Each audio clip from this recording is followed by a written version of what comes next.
Taurus, welcome to my channel. This is going to be your July 2025 reading for Sun, Moon and Rising. Apologies I couldn't get the June readings out. I had a week of weird tech stuff and it was actually at the same time we had those solar storms. So I'm guessing it's all kind of to do with that. Anyway, let's see what July is in store for us. I'm also Taurus, as many of you know. Okay, we're going to get a theme for you for the month. And then we're going to do a cross of truth. It tells me where you're at, what you want, what's working in your favor, potential challenge, and likely outcome. And then we'll end off with a message from Spirit. Okay, so I'm using the Moonology deck. And I'm not changing up the system with two screens this time around, just so that I can make sure I can get these readings out to you. Okay, so Taurus, what do we need to know for July? Ooh, Balsamic Moon, a time for healing. Okay, hope you can see that all right. So July may have a little bit of space for, I'm a Taurus, so I know what it's like. Over the past couple of months, it's been crazy busy. There's been a lot of multitasking, a lot of getting all your ducks into a row, and it feels like July is going to present some space for you. Some space to just kind of sit back and breathe, take it all in, observe, see where you're at, and potentially for some of you, if you have been kind of struggling with some sort of illness or ailment, this is really the time for you to allow yourself the time to relax. Obviously, we're in, summer season for the Northern Hemisphere, so for many of you, you'll be going on holiday, but often is the case that if we've been burning the candle at both ends, come holiday time, we get sick. Right, so be gentle with yourself this month. This is really, really important. It also could be a time where things are kind of rising up to the surface. The things that you thought you healed. Now, this is coming up a lot with people that I've kind of been reading for recently. It's like they've said to me, I've done my healing, I've done the work, and yet why is it still rising up? It is kind of like a great purge. All the residue at the bottom of you, the energy that needs to kind of really be expressed from the body, even if you think that you've healed something, allow it just to kind of come out of the body, come out of the emotions, switch the mental capacity, because this is actually kind of a collective energy I've been noticing. So really just allow that to wash through you, because you're just kind of expressing dormant, blocked energy from even childhood, previous lives, whatever. It just needs to come out. Allow it to come out. This is the time for healing for you. So let's move on to tarot. Now I'm using my deck here. I know I keep talking about this, but finally it's all sorted. It will be on sale next month. It comes in a cute little box, golden box, and inside is the deck. So obviously, if you're interested in that, send me an email, info@robynstein.com, and I will be sure to email you when it's all uploaded on my online shop. Okay, it's just I'm currently in Spain at the moment, and I have to take it back to UK in a couple of weeks, and then ship it to the warehouse. So hence the delay. But let's see, I'm chatting a lot now, so let's just get back straight to the reading for Taurus, July 2025.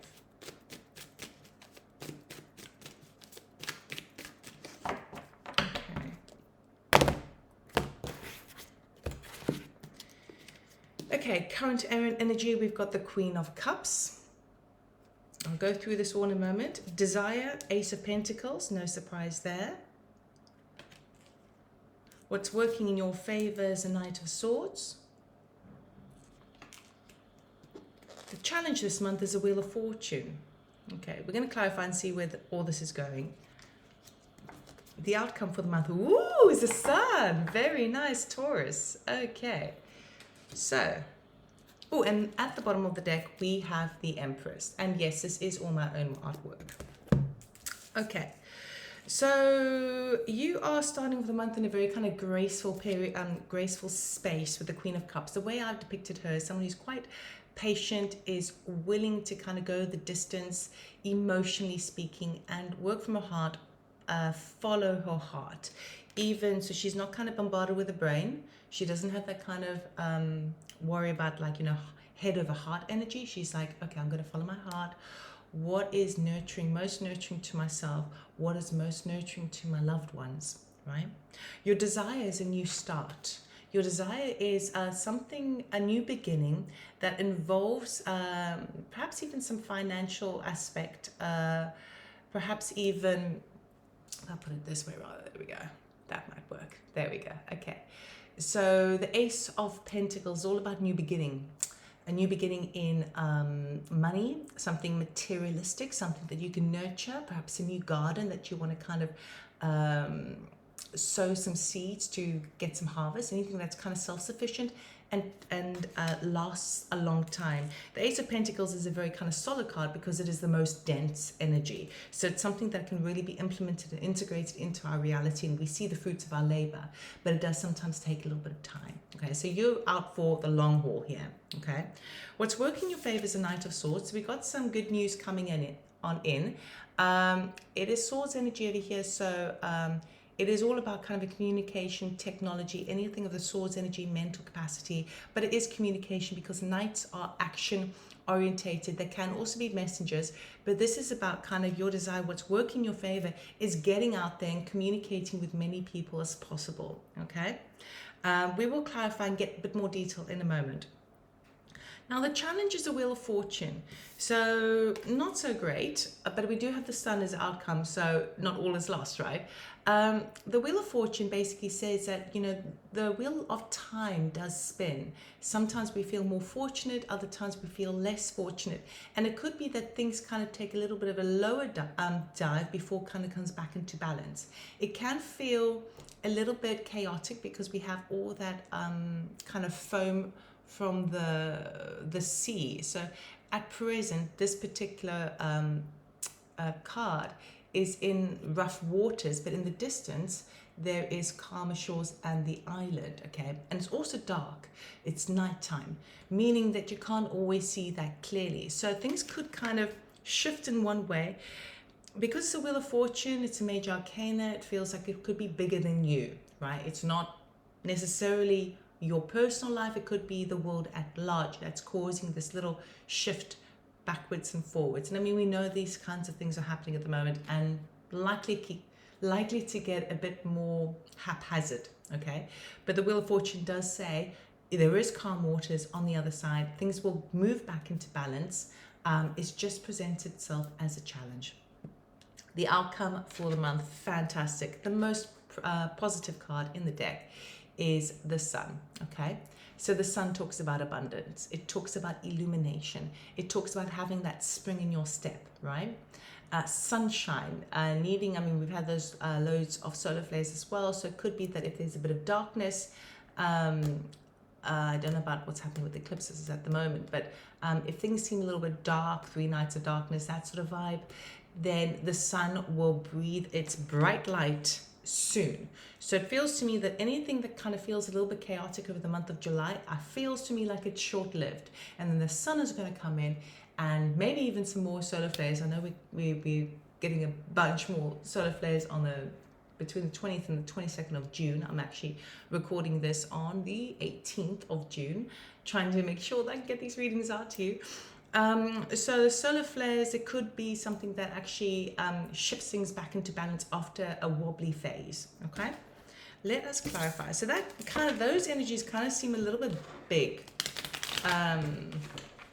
like beyond your control big, you know, and not necessarily in your personal life. So we're just going to clarify these cards and get a little bit more information for you.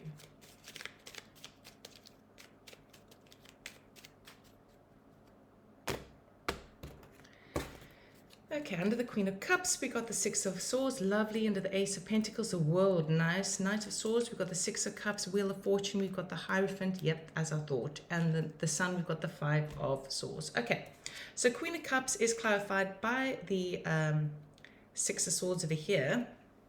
Okay, oh, this way. Getting used to a different camera. Right, meaning that actually you are feeling a lot more calm, peaceful in the mind. So it's definitely everything that I was talking about before. It's like you've done all the lessons that you needed to do in a mental capacity. Now it's just kind of shifting gear within your emotional body, within your sense of peace, inner peace. So it feels to me like things start the month very kind of calm. Your desire for the Ace of Pentacles is clarified by the world, right? So you know that you've completed a big chapter in your life. That's why you feel ready to take I bring this over here, you might see it better. That's why you're ready to take a new beginning, because you know that you've learned everything you needed to learn in a particular cycle. Now, the world also talks about sometimes world travel. For some of you, you might be thinking about relocating. I want a new beginning in a different part of the world, particularly if things in the on the global stage are getting a little bit haphazard. And I've noticed a lot of people that I read for are, a lot of them are actually all thinking about relocating. They're just trying to suss out where to go, right? Because there's a lot of uncertainty in the world. So it could be that for you, this marks the end of a season, and now you're looking to start a new beginning, but that has a strong threshold, something that can really, really go the distance. The Knight of Swords is clarified by the Six of Cups. So communication is key this month. Communication is basically, it feels to me like you're closing things off. You're having closure in a lot of areas in your life. The Six of Pentacles often talks about nostalgia energy, or like childlike energy, okay? It feels to me that's what's working in your favor, is connecting or reconnecting with people from your past, perhaps that you've lost touch with. I know personally this really resonates with me, because I'm making I will be leaving the UK in September, so I've got 2 more months left in the UK. I moved there 35 years ago, and before I leave to move to South Africa, where I was born, I want to do a road trip to see some friends that I've kind of lost touch with because I've been too busy, right? So that's an example. So that really resonates with me personally, but it does feel to me like that is also part of the healing process. Anything you can do to connect with people from your past will have a highly beneficial healing experience on you. And it's asking you really to make the first move, okay? To connect, to get your words out there, to kind of go, hi everyone, you know, I still exist, because you have been cooped up in your kind of working vibe, trying to get your, working on your personal spirituality or working on your business. These have kind of been the main focuses for Taurus recently. So it's like kind of taking the time just to kind of connect again with the heart. That's why these two work so well, starting the month off in, you know, in that sense of peace. And how do I connect more with my heart over here? Okay. The challenge is pretty much, I think, as I said, right? We've got the Wheel of Fortune with the Hierophant. So this is talking about larger systems at play, like institutions, governments, regulations, that are going to kind of tip the balance with regards to where you feel secure. If you imagine yourself on a boat, sometimes, you know, or a ship, sometimes it can feel very, very stable, right? And then when you know the sea goes crazy or there's a big storm, that's when we feel like things are rocking and we can't quite get our balance. Now this is going to impact people in a very different way for different people, depending on who you are.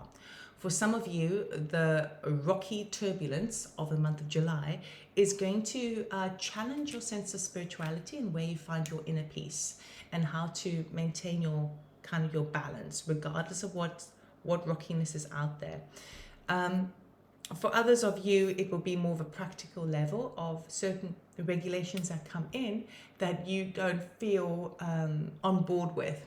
A lot of turbulence in the people around you as well. And do you kind of join the masses in uproar, protests, all of that stuff, which can have a volatile effect unless it's managed in a very, very peaceful way? Or do you just kind of take care of your own bubble and then it connects to your sense of spirituality? So it's going to be different for everybody, but it does seem like it's coming on. And the outcome for the month is the Sun, and it's clarified by the Five of Swords. Now, the Five of Swords basically highlights this energy of illuminating, right, with the Sun, illuminating where you have felt that other people have either betrayed you or are looking out for themselves. Now, this could be portrayed in the sense of like governmental systems, if it feels like, wow, you thought that people had your back, but they don't, right? And then what this ends up doing, right, when you feel maybe a sense of insecurity, now you recognize, okay, I have to be self-sufficient. I have to be responsible for myself. And it doesn't matter if the people in the background over there, it doesn't matter if they're not on board. It doesn't matter if they don't agree with me. It's okay not to agree with me, because I know what I need to do for me. Okay, and with that comes abundance. So it's a really positive reading. I mean, the only thing really, I mean, you're doing good. The only thing is how your sense of spirituality, your path, your internal balance may be impacted, particularly as you are dedicating the month to a time for healing. Okay, sometimes we need upheaval in our life to really kind of purge some dark shadows in our lives, the things that trigger us. Sometimes we really need it to come to the surface so we can kind of heal it. And if we don't do it ourselves, the world will do it for us. So it is time just to be gentle, to follow your heart, and to recognize the responsibility lies within the self. Okay, we cannot put our responsibility on others to make us happy, keep us balanced, keep us peaceful. It just doesn't work that way. Eventually we will it'll be expectations and conditions that we place on other people, and ultimately that's a recipe for disaster, because nobody can ever please you all the time. So you might as well kind of work out what works for you. And I'm not meaning this in a selfish way, I'm meaning this is in a responsible way. Okay, so your guidance from spirit, your guidance from spirit this month is awakening, energetic upgrades, the solar flares, a new way of being, and integration. So how are you integrating with the new energies that are coming in, your sense of spirituality, your sense of healing, so that you can rid yourself of dormant, toxic, kind of dark shadows that are just not kind of working for you anymore? When you release that, you feel lighter. You're no longer carrying the heavy load. Okay, so actually it is quite a beautiful reading, quite a spiritual reading. I really hope this helped you. Please do like, subscribe, comment, share, all of that good stuff if you like. Have a fantastic healing July, and I will see you next time. Take care. Bye.